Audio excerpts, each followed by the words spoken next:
Olá, bem-vindo ao módulo 2 do curso Como Ler um Artigo Científico. Nós trataremos neste módulo sobre por que ler um artigo científico. Por que é melhor ler um artigo científico do que um livro, do que um resumo de congresso?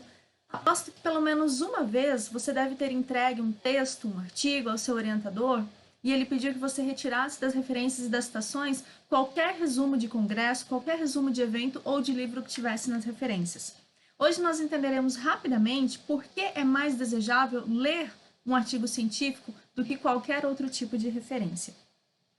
Bom, primeiro nós precisamos entender de por que os livros, por exemplo, não são as melhores opções para citar no seu trabalho científico. O primeiro deles é que o livro ele possui um caráter mais didático, certo? Então ele tem uma abordagem diferente do artigo científico. Segundo, é que eles se desatualizam muito rapidamente, tá? Os livros, eles são publicados de tempos em tempos, né? Então, vamos pegar como exemplo um livro de fertilidade do solo. Ele é publicado e ele vai ser, então, reeditado anos após aquela primeira edição, tá?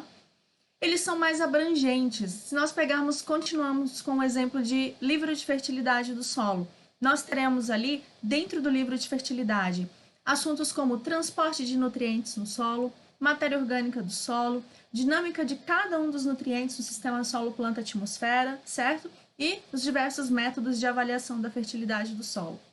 Quando você transfere isso para um artigo científico, você terá artigos mais direcionados, como, por exemplo, avaliação dos tipos de transporte de nutrientes no solo em uma determinada cultura, avaliação da dinâmica do nitrogênio em uma determinada cultura ou sistema de manejo utilizado. Então, os livros, em comparação aos artigos científicos, eles são muito mais abrangentes, tá?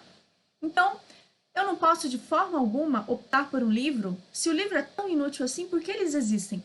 De forma alguma, os livros não são inúteis. Eles são extremamente úteis, mas eles têm propostas diferentes e para escolhê-los, para optar por um livro, nós temos objetivos muito específicos para isso.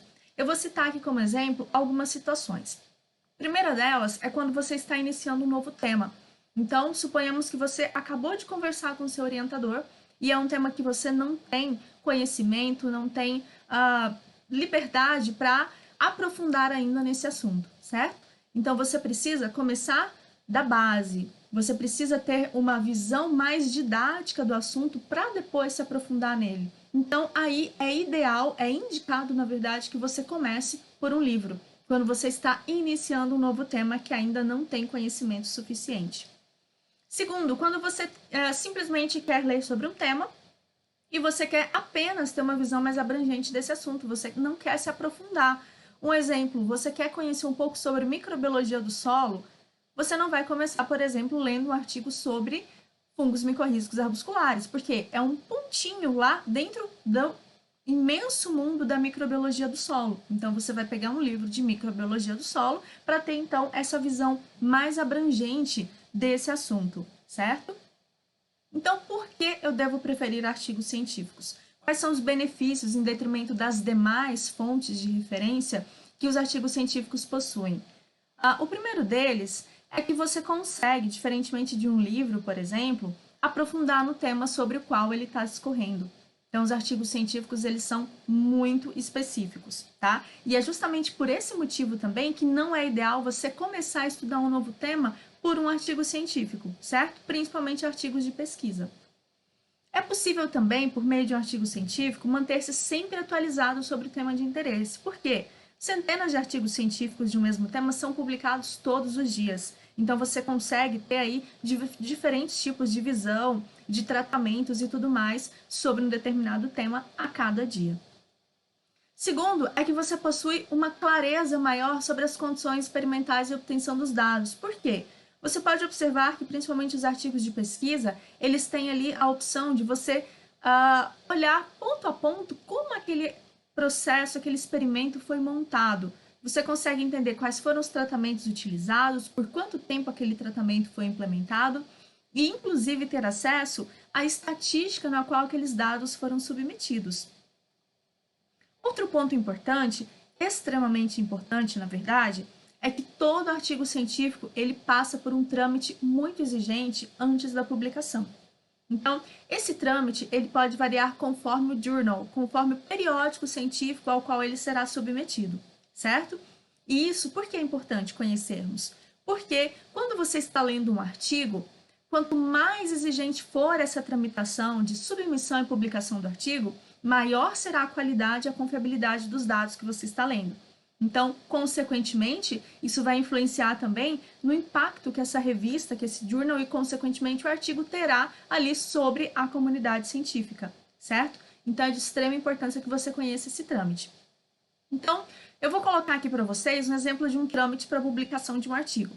Então, suponhamos que você passou ali meses escrevendo um artigo com seu orientador e agora vocês seguirão para submissão a uma revista científica, a um periódico científico.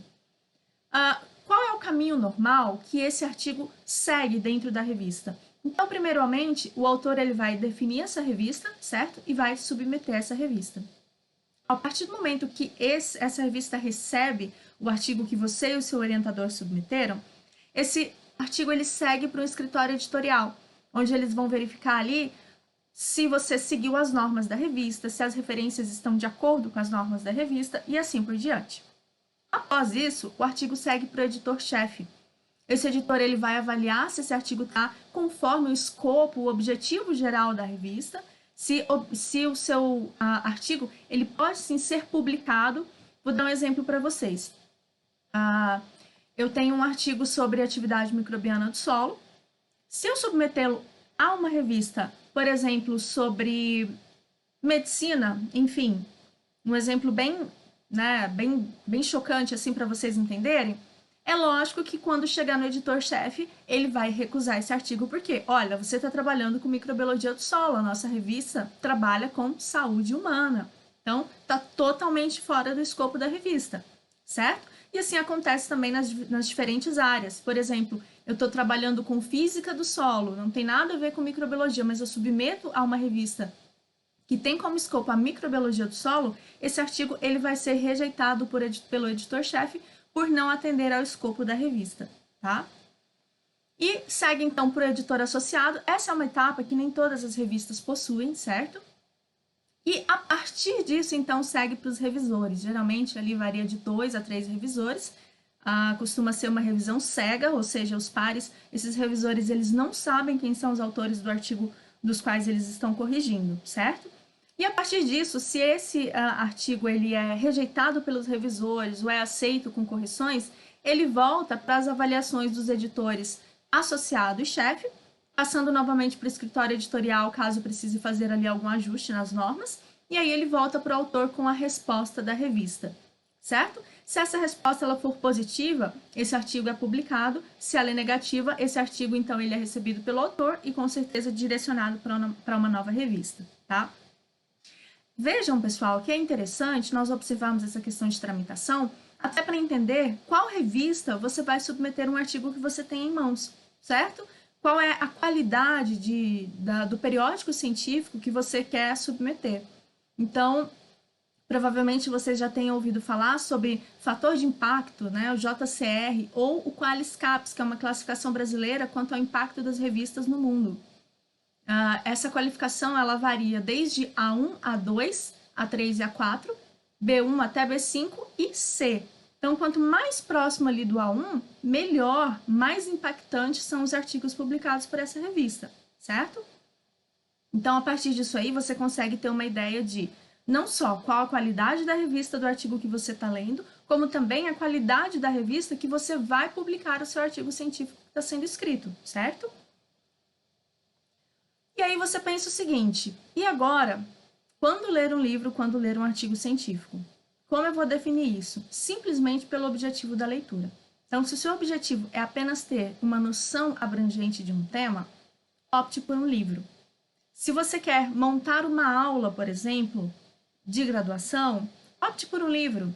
Agora, se você pretende estar sempre se mantendo atualizado, sempre se atualizando sobre determinado assunto, escolha um artigo científico, certo? Porque eles sempre estarão atualizados. Lembrando que estarão atualizados se você estiver lendo os artigos publicados nos últimos anos, de preferência no último ano, certo? Não adianta também pegar um artigo científico de 1995 para se manter atualizado, ok?